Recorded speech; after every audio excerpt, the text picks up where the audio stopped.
I'm your guardian angel here in Korea, and I'm here to help you with everything you need to know about Korea. First of all, thank you so much for waiting. A lot of subscribers have asked me when this video on November will be posted, and here I am. Yes, this time this is about November.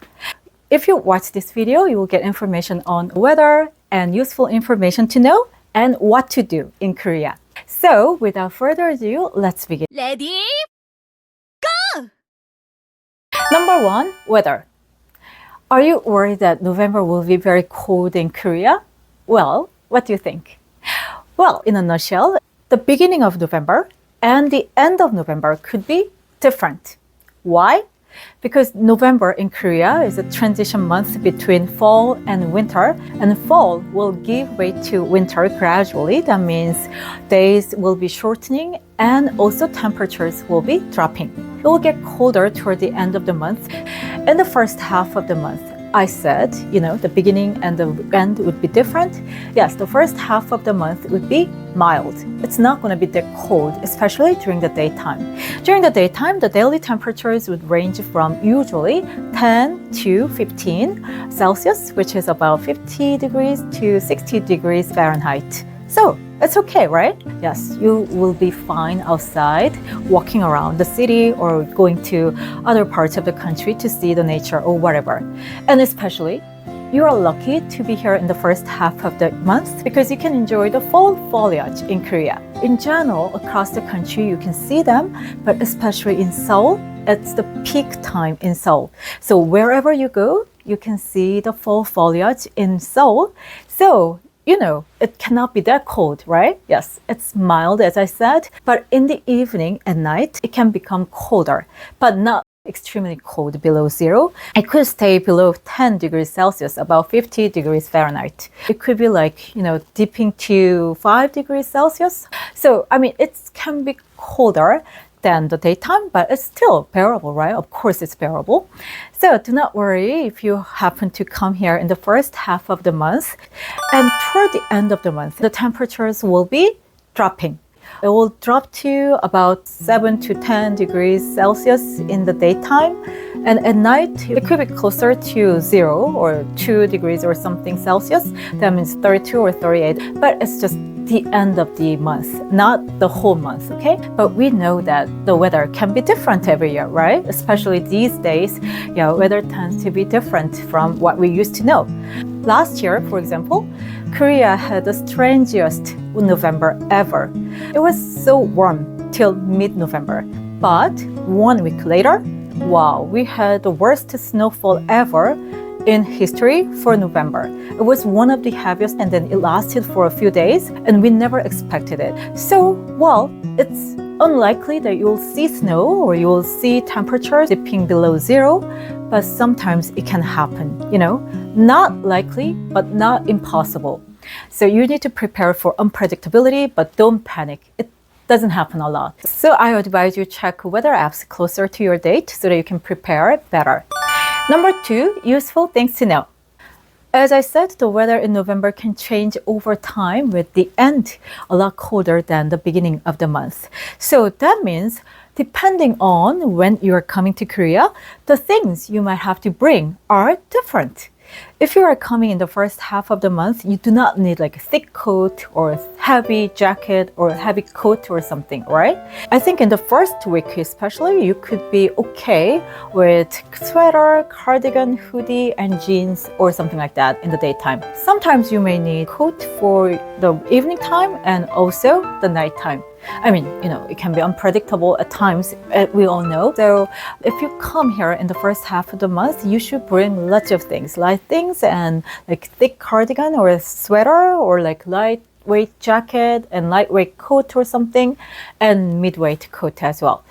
And if you are coming to Korea at the end of November, you should bring something heavier, like heavy coats or a thick sweater, or sometimes you need a winter coat. Like last year, it was snowing all of a sudden, and in Korea, people started wearing long padded coats. The puffer jackets or down jacket or long padded coat. So if you are coming here at the end of November, just in case for your safety and for your comfort, you should bring something thicker. It's becoming colder at the end of the month, so you need to dress accordingly.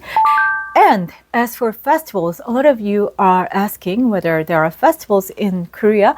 Well, November in general is not a big month for festival or events. So it will be quieter than other months, but that means it's good. Why? Because there will be fewer crowds, and also, I love this one, the accommodations and flights tend to be one of the cheapest. When you book accommodations in November, you would see, oh, the prices are reasonable. Yes, it's better compared to other months. So if you are coming to Korea in November, you can save some money. There is one more thing for you to know. You want to go shopping in Korea, right? A lot of people are into shopping in Korea, and you might wonder whether we have a Black Friday sale like the one in the US, Canada, Australia, and some countries in Europe, right? There is a very big Black Friday event going on, right? But in Korea, well, it's not going to be like that.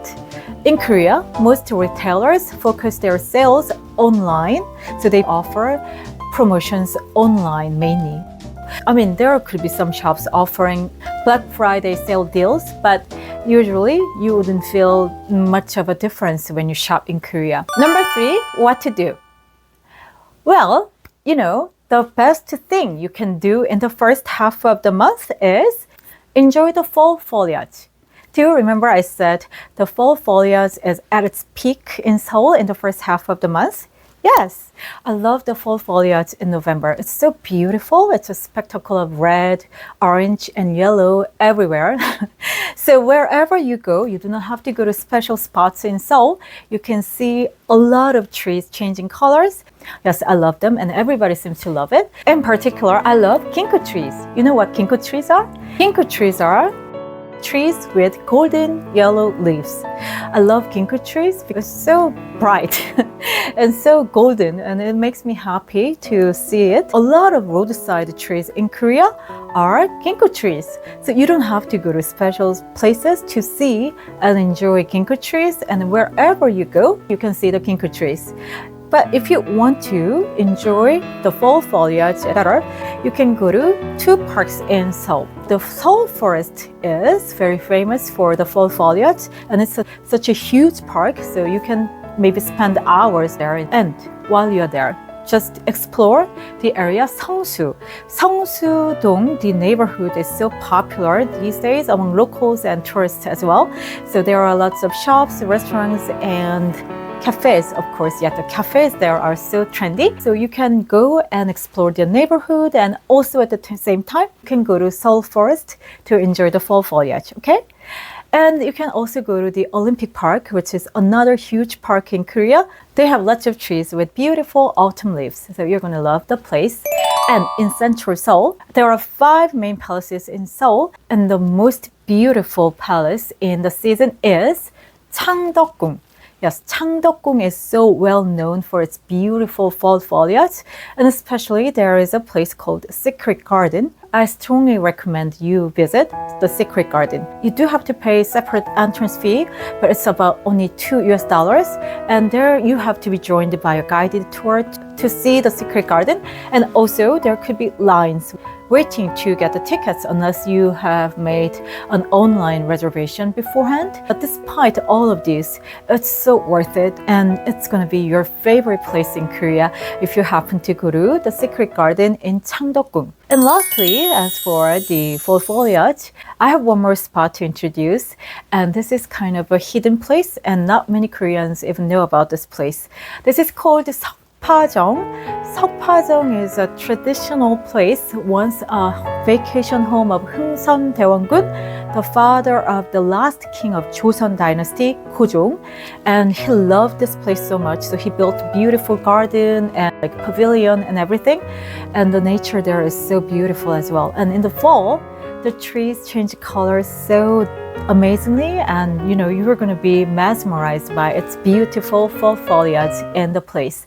And at the same time, there is a museum there housed in the same place. When you go there, You are going to be enjoying the art and the nature at the same time. There is an admission fee, which is about $14 or something, but I think it's worth it. So if you happen to be in Seoul in the first half of November or mid-November sometimes, Seopajang would be a wonderful place to visit. And if you happen to be in Busan on November 9th, you can enjoy a very big event. It's the annual Busan Fireworks Festival, and it is held every year in November. And this year in 2025, it will be November 9th. It will light up the sky over Gwangalli Beach, one of the most famous beaches in Busan. And the fireworks are so beautiful, and it will reflect beautifully on the water. So you are going to love it. But you have to know this too. The accommodation near the area, near Gwangalli, is ridiculously expensive around that time. If you are planning to go to Busan and if you haven't made a reservation yet, do not book anything near Gwangalli on November 8th, November 9th, or November 10th. It's going to be so expensive. So avoid the area when you book an accommodation during the time, okay? And back in Seoul, I have some good news for you. Oh, is it good news? Yeah, I think so. Seoul is going to be full of Christmas decorations in November. The Christmas decorations start early in the city, and the most famous Christmas display is in Myeongdong. Yes, the Myeongdong area you are likely to visit. There is a department store called the Shinsegae Department Store, and the exterior of the building will be so dazzling with millions of LED lights. If you happen to be in Seoul in November, go to the Myeongdong area, and then you can watch the beautiful, dazzling display on the exterior of Shinsegae Department Store, and one more nearby, Lotte Department Store. The two are kind of competing against each other. So yes, it's getting better and better every year. So do not forget these two places if you happen to be here in November, okay? As for food, I have very good suggestion for you. Do you happen to love seafood? November is considered the best month to try Korea's seafood because the colder water brings the peak flavor to the seasonal catches like crabs, clams, abalone, and halibut, and what else? Yellowtail. It's so fresh. So if you love seafood, you can go to Seoul's Noryangjin Fish Market. This is featured in many videos, so you probably heard of Noryangjin Fish Market. Yes, that's where you can pick out very fresh seafood. The seafood will be cooked by nearby restaurants. If you like the seafood, well, you will love the seafood there. So fresh and so delicious in November, okay? So I have talked about November this time. I do a video on each month every month. So next time it will be about December. So I hope you wait for that video too. If you have liked my video, yes, please do subscribe to my channel. And while you're here, click the like button and the bell button as well. So thank you for watching my video and hope to see you next time. And until then, be good and be healthy. Bye-bye.